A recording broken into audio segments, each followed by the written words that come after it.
Okay, so welcome everyone. Today I'm really excited for this episode. It's with Stephanie Huffman. So Stephanie is the founder and CEO of Epiphany, a creative services in Nashville, who's been building brands and websites and books and lots of other great things for the past 13 years.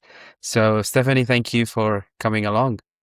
My pleasure. Thank you for having me. No problem. So before we get into any AI stuff, one thing I noticed that you've got a publishing award in your email signature. Most agencies put logos and clients and things like that.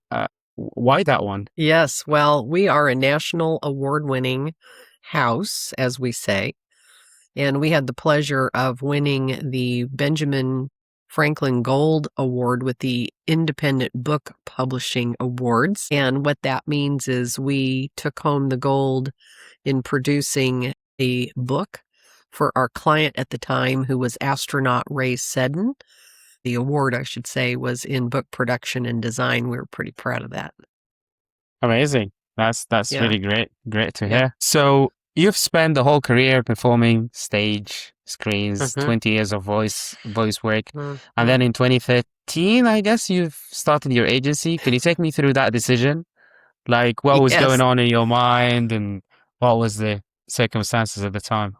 Yes, as your listeners will know, sometimes life happens and you make decisions in life not because you wanted to, but because things happened and you had to make some choices. I had been part of the corporate world, and in 2008, for those of you who were working in the corporate world back then, you'll remember everything kind of fell apart with the world economy, and corporations were laying people off just left and right, as we say.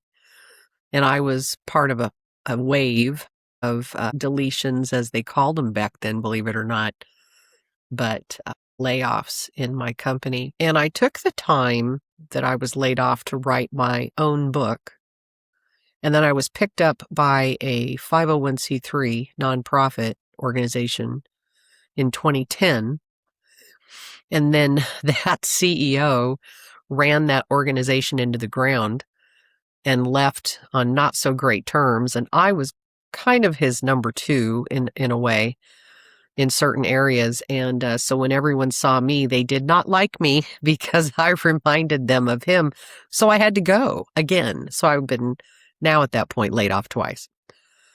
It was 2013, and I thought, oh dear, I'm going to have to go into business. And I didn't want to. But I started noticing that some client potential was coming my way, and I thought, well, here we go. And within about 6 months, I think I had 10 clients. Yeah. I guess that's the point where you never look back again.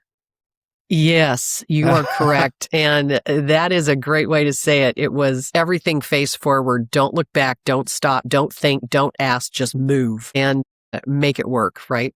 Just make it work. Brilliant. Brilliant. I love to hear that. So if I dive into, web design, SEO, these are, as you say, the areas where are getting disrupted quite a lot with AI. Everyone feels like they can go to any of the new tools, Claude Code, Lovable, whatever, and build something. Do you feel like that is true in reality? Do you get any client who come up and say, we're going to do our own now, we don't need that service? Well, let me say this. One time I was sitting at my desk and my IT people and my website people were not available. And we had a situation with a client that needed to be fixed right then. And I'm the owner of the company and I run the company. And I thought, I have to fix this. I have to fix this right now. And I was desperate. And I went to AI and I said, I don't know if you can help me. And I laid out the situation and I fixed that problem within minutes. Now, am I a designer? No. Am I an IT person? No. But AI helped me fix the problem. I was dangerous enough to get into the back end of the website. I could follow instructions and I was able to solve the problem. Now, can AI help you? Yes. There is a difference between following instructions and understanding a brand, understanding products, services, understanding how to present your services, understanding messaging. That's something that you can continue to work on with AI, But if you don't know the questions to ask, AI isn't going to tell you because it's all about the prompt. Where we come in as experts is years of experience, looking at you, looking at your brand, looking at what you need. Someone who just needs a website, of course you can build a website. But is it going to truly meet your needs? Is it going to truly represent you correctly? It might, but when you want something done really well, that's when you bring in a professional. Or, like I was just having a conversation with one of my team members, our clients can bring in a housekeeper or bring in landscapers or someone to mow the lawn. Or they may say, no, I don't want to spend that money. I'm going to do it myself. Okay. If you're a business owner and you're cleaning your own house and you're mowing your own lawn because you don't want to spend that money, is that the best use of your time? Wouldn't you prefer to be out selling or making relationships or networking? Or is it more important to you to clean that house and mow the lawn because you don't want to spend that money? Now, on the flip side, let's say you're bootstrapping. You don't have any money to spend. That's a different conversation. Yeah, that's brilliant. I love that because a big part of it is education for the client as well, right? Correct.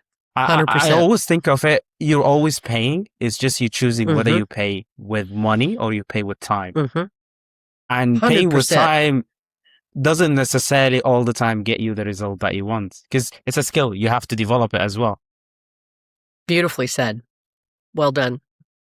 So if I jump into your own company, where has AI actually saved you time?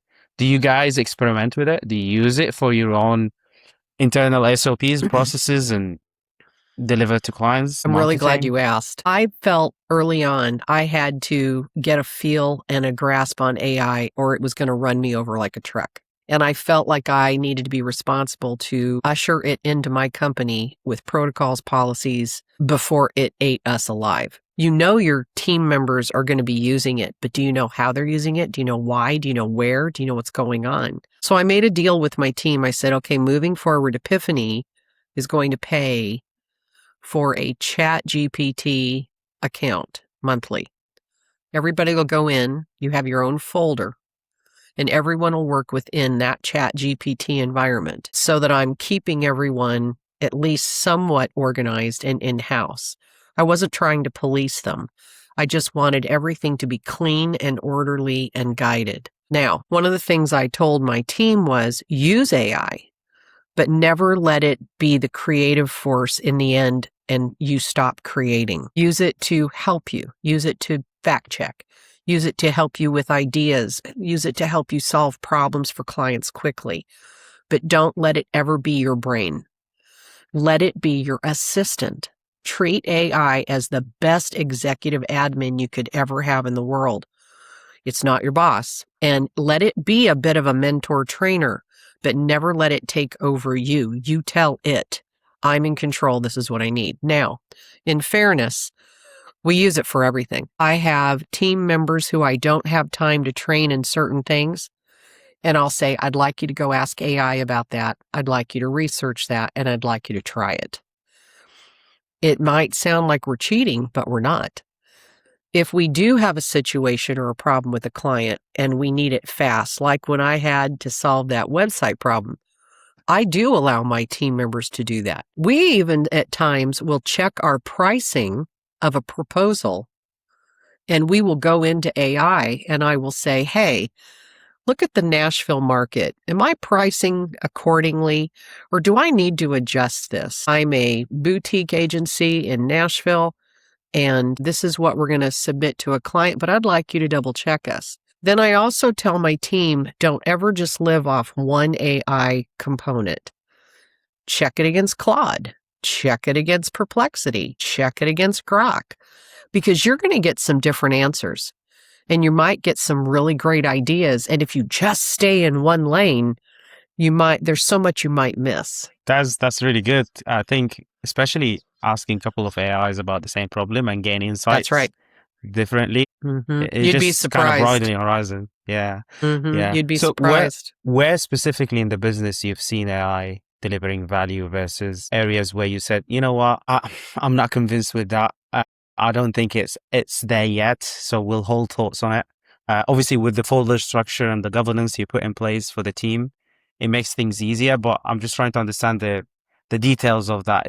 Was there very clear use cases that this is AI going forward? Let's just use it for that. And areas where you're like, no, we're not making AI touch that.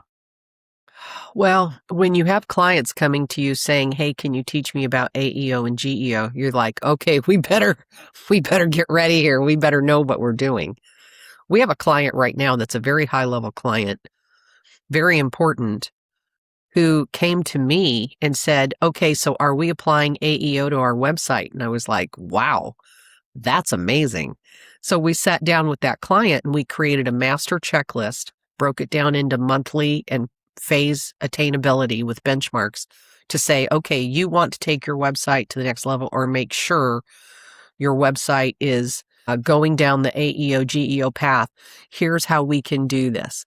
And so we've broken that down into a strategy. Now, had I said, I don't know about AI, I think we'll just wait, I would have lost that opportunity. But because this client was being proactive and trusted us to lead them and guide them in the right way, we had to move forward.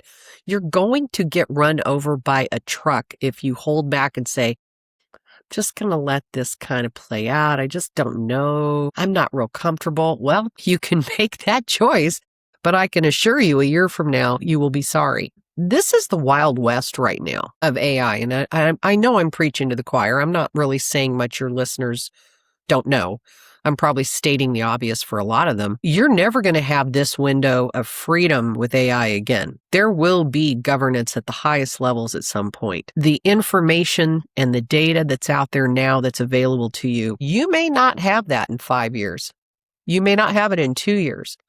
So if you're building a system, if you're looking at changing your processes and protocols and you don't have time to do that, put it through AI and get ahead of the game, because we just don't know what the future holds. One of the things that you mentioned is something that maybe you shouldn't use AI for, and I may have misunderstood that question, but it hit my brain. I think one of the things we have to be careful, if you have AI and you're self-diagnosing yourself and you make an appointment with the doctor and you go into the doctor and you go, well, I think I know what I have and this is what you need to prescribe. That's probably not a good use of AI, and I'll tell you why. Your doctor's not going to be real happy with you. They're not going to like that attitude. You're immediately going to get started off on a negative, and you don't want that. You want a positive. Use AI to educate yourself before you go in. Use AI to understand what's out there.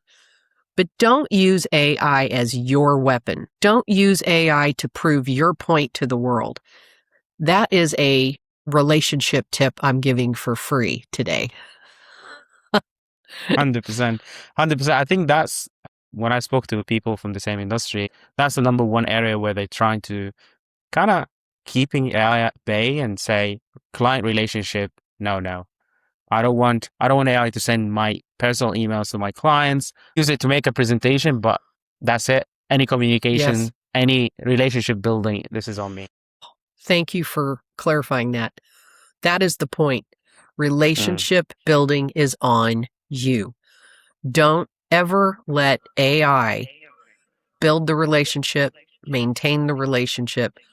Now, I will tell you this. I've trained my team members, if you're upset about a situation or frustrated with a client, use AI as a sounding board.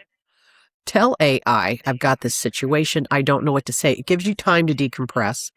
AI gives you some options and some thoughts you might not have thought about. And it's a guardrail before you go out the gate and maybe, say something or do something that you'd regret.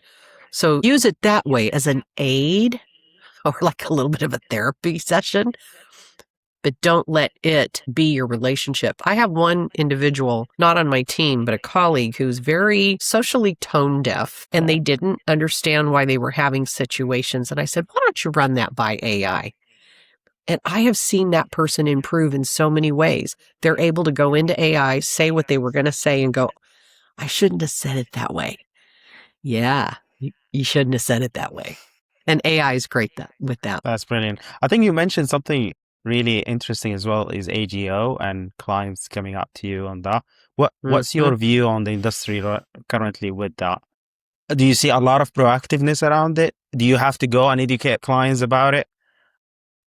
Right. Yes and no. We've got some clients who won't even look at AI. And then we've got clients that are coming to us saying, how can you get my website in, AEO, GEO? How can you make us get out there?